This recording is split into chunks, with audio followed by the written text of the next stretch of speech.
Hello बच्चों। आज की क्लास में हम कक्षा 9 गणित की प्रश्नावली 1.2 को हल करेंगे। इससे पहले हम प्रश्नावली 1.1 को हल कर चुके हैं। आपने अगर वो वीडियो नहीं देखा है तो आप देख लीजिए। तो प्रश्नावली 1.2 का क्वेश्चन नंबर 1 है, नीचे दिए गए कथन सत्य हैं या असत्य, कारण के साथ अपने उत्तर दीजिए। ये क्वेश्चन में कहा है प्रत्येक परिमेय संख्या एक वास्तविक संख्या होती है। तो बच्चों वास्तविक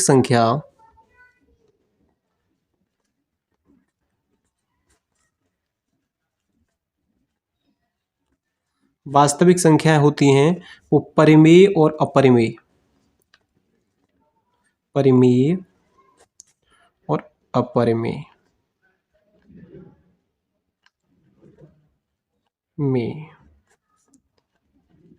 परिमेय और अपरिमेय संख्याओं से मिलकर बनती हैं। परिमेय और अपरिमेय संख्या दोनों संख्याओं को मिला दें तो हमें मिलती हैं वास्तविक संख्याएं। ठीक है, इस क्वेश्चन में कहा गया है प्रत्येक अपरिमेय संख्या, यानी प्रत्येक अपरिमेय संख्या एक वास्तविक संख्या होती है। तो वास्तविक संख्याओं में परिमेय और अपरिमेय दोनों संख्याएं होती हैं, तो यह कथन हमारा सत्य होगा। अब हमें इसका कारण बताना है। यह लिख देंगे,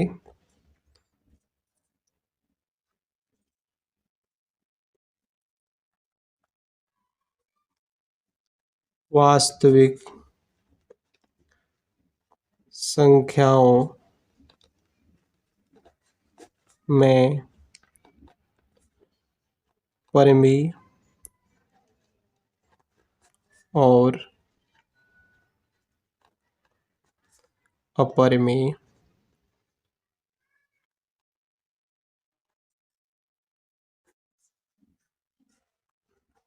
दोनों संख्या होती हैं,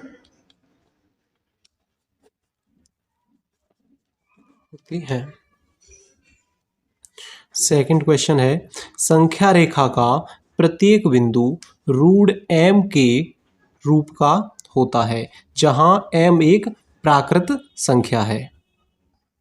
यह कथन हमारा बच्चों असत्य हो जाएगा, असत्य। ठीक है, क्वेश्चन में कहा गया है संख्या रेखा का प्रत्येक बिंदु रूट m के रूप का होता है जहां m एक प्राकृत संख्या है। संख्या रेखा का प्रत्येक बिंदु कुछ इस प्रकार का होता है। ठीक है, ये संख्या रेखा होती है। क्वेश्चन में कहा गया है कि प्रत्येक बिंदु रूट m के रूप का होता है और रूट मतलब m एक प्राकृत संख्या है। तो प्राकृत संख्याएं क्या होती हैं? n बराबर 1, 2, 3, 4, ये प्राकृत संख्याएं होती हैं। अगर हम इन प्राकृत संख्याओं का वर्गमूल करेंगे, ठीक है, अंडर रूट में रखेंगे, इनका वर्गमूल, रूट का मतलब क्या होता है? वर्गमूल। इनका वर्गमूल करेंगे तो हमें पॉजिटिव यानी धनात्मक नंबर मिलेंगे। जैसे 1 को मैं अगर रूट करूं 1 का तो आएगा 1। ठीक है, रूट 2 बराबर क्या होगा? 0.4 1 4 1 4 2। ठीक है, 3 को रखेंगे हम रूट में तो क्या मिलेगा हमें? 1.7 3 2। अब 4 को रखेंगे, 4 का वर्गमूल क्या हुआ? 2। ठीक है, हम जब प्राकृत संख्याओं को, यानी प्राकृत संख्याएं में प्राकृत संख्याओं को अगर हम रूट में रखेंगे यानी इनका वर्गमूल निकालेंगे तो हमें कुछ ये नंबर मिलेंगे। ठीक है, जो जितने भी हमें नंबर मिलेंगे वो सब पॉजिटिव होंगे यानी धनात्मक होंगे। लेकिन संख्या रेखा पे जो संख्याएं होती हैं, जो नंबर होते हैं, वो ऋणात्मक भी होते हैं। ठीक है, और क्वेश्चन में कहा गया संख्या रेखा का प्रत्येक बिंदु रूट m के रूप का होता है जहां m एक प्राकृत संख्या है। तो ये तो बात असत्य हो गई ना, क्योंकि प्राकृत संख्या यानी m है और तो संख्या रेखा का प्रत्येक बिंदु रूट m के रूप का नहीं होगा। क्यों? कि संख्या रेखा पर नकारात्मक यानी ऋणात्मक नंबर भी होते हैं। कारण लिख देंगे हम, संख्या रेखा का प्रत्येक बिंदु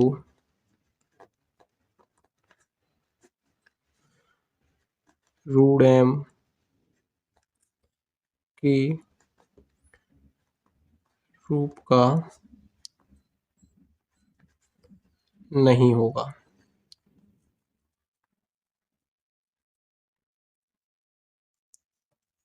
क्योंकि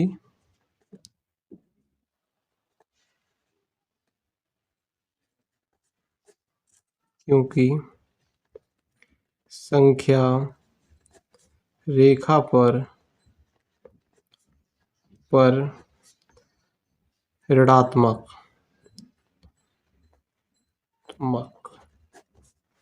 संख्याएं संख्याएं भी होती हैं।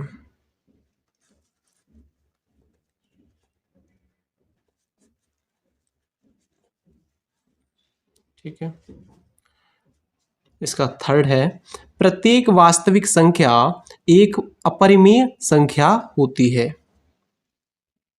देखो जो इसका फर्स्ट हमने किया था उसमें क्या पूछा था, प्रत्येक अपरिमेय संख्या, ये उसका उल्टा है। इसमें पूछा प्रत्येक वास्तविक संख्या एक अपरिमेय संख्या होती है।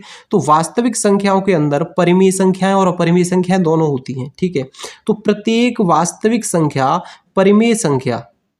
अपरिमेय संख्या नहीं होगी। क्यों? कि वास्तविक संख्याओं में तो परिमेय संख्याएं भी होती हैं। तो यह कथन हमारा हो जाएगा असत्य।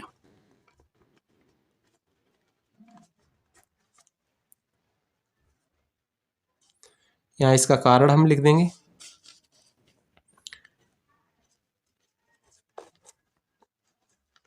असत्य।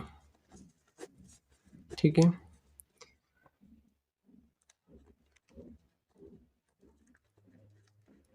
वास्तविक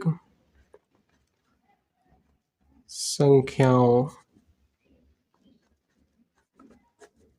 में परिमेय और अपरिमेय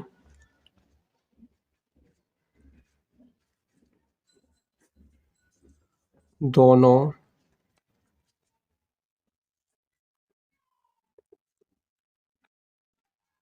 संख्याएं होती हैं। दूसरा क्वेश्चन है, क्या सभी धनात्मक पूर्णांकों के वर्गमूल अपरिमेय होते हैं? यदि नहीं तो एक ऐसी संख्या के वर्गमूल का उदाहरण दीजिए जो एक परिमेय संख्या है। धनात्मक पूर्णांक क्या होते हैं? 1, 2, 3, 4। ठीक है, ये होते हैं धनात्मक पूर्णांक। क्वेश्चन में कहा गया सभी धनात्मक पूर्णांकों के वर्गमूल अपरिमेय होते हैं। तो इनके हम वर्गमूल करेंगे, 1 का वर्गमूल करेंगे तो क्या मिलेगा हमें? 1। और इसमें कहा गया है अपरिमेय होते हैं, लेकिन 1 क्या होती है? एक परिमेय संख्या होती है। ठीक है, 1 को हम 1/1 लिख सकते हैं, तो क्या है? एक परिमेय संख्या है।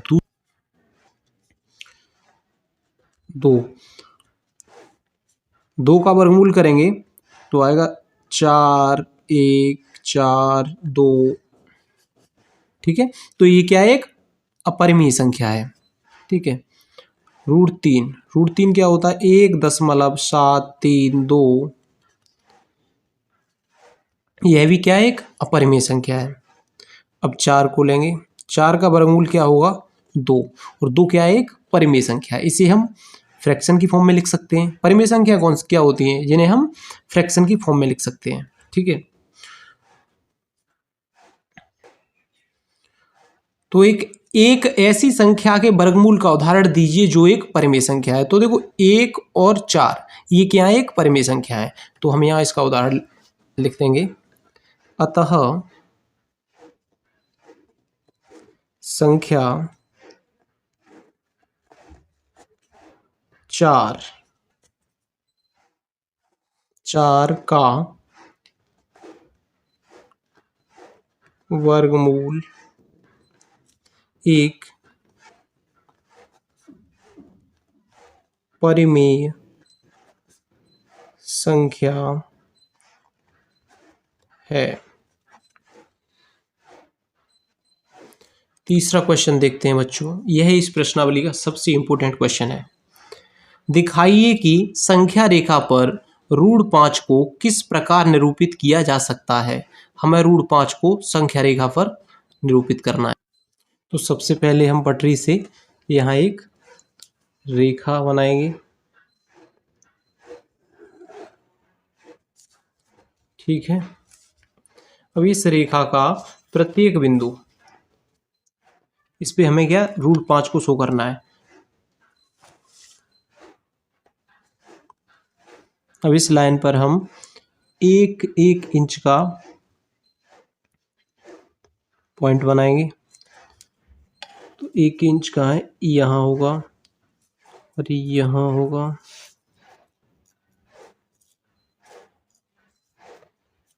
ठीक है। 0 1 2,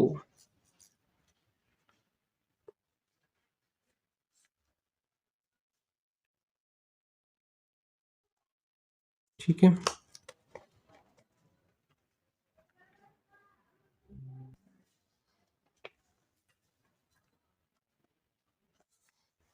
अब इसके 2 खाने लेंगे हम, और यहां से अब इस दूसरे पॉइंट से हम एक 90 डिग्री का कोण बनाएंगे, ठीक है।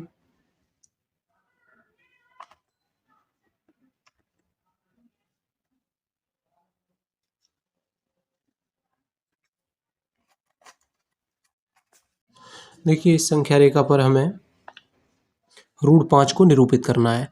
तो हमने 1 इंच का ये एक नंबर दिया है, एक खाना 1 इंच का है, ठीक है। तो सबसे पहले हम यहाँ एक 90 डिग्री का कोण बनाएंगे, दूसरे खाने पे रखेंगे, ठीक है। हम नीचे इसके 2 खाने लेंगे,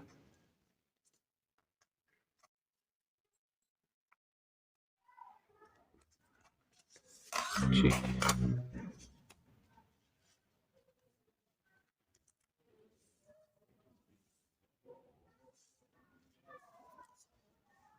यहाँ हमने 1 इंच का एक खाना लिया था, और यहाँ ऊपर 1 इंच लेंगे, ये 2 इंच हो गया, और 1 इंच ऊपर,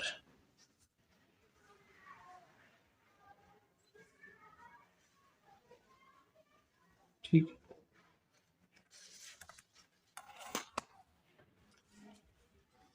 ये बिंदु ए है, ये बी है, और ये सी। अब सी से ए को मिला देंगे,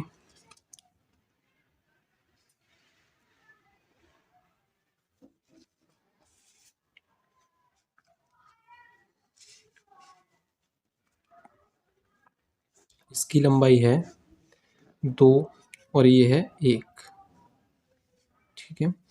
ये 2 है और ये 1 है, तो ये क्या हो जाएगा √5। इसको हमें, अभी मैं इसके बाद में इसको बताऊंगा कि √5 कैसे आता है, ठीक है। पहले आप इसे देख लीजिए, ये √5 है, इसको हमें इस नंबर लाइन पे दिखाना है। आगे और बढ़ा देंगे इसे थोड़ा, ठीक है, यहाँ तक कर देते हैं। अब बच्चों हम इस प्रकार को ए पर रखेंगे, यानी 0 पे, और ये सी तक इसे हम खोल देंगे, ठीक है। और इस लाइन से इस मिला देंगे, ठीक है। यहाँ पर और ये पॉइंट क्या हो जाएगा हमारे पास, ये जो पॉइंट होगा ये होगा डी, इसे डी नाम देंगे, ठीक है। और ए से डी की दूरी,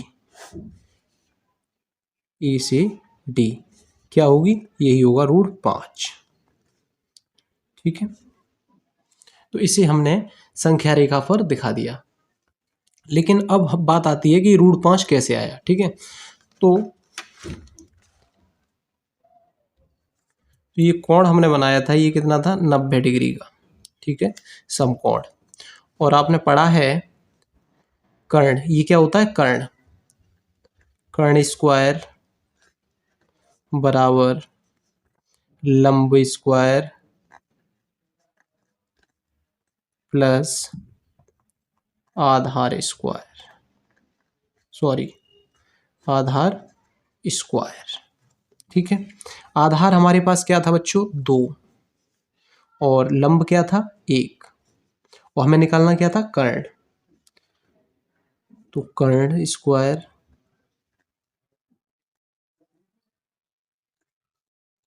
बराबर लंब 1, 1 का स्क्वायर प्लस आधार यानी 2 का स्क्वायर। ये क्या हुआ, 1 का स्क्वायर करेंगे तो 1 आएगा, और प्लस 2 का स्क्वायर करेंगे तो आएगा 4, ठीक है। तो 1 4 4 और 1 क्या होता है, 5, इधर क्या है, कर्ण स्क्वायर। ये कर्ण स्क्वायर बराबर कितना है, 5, और हमें क्या चाहिए, कर्ण। तो स्क्वायर हटाएंगे तो इधर रूट लग जाएगा। तो कर्ण बराबर √5, यही √5 हमने यहाँ लिख दिया था, ठीक है। ये क्वेश्चन हमारा कंप्लीट हो गया।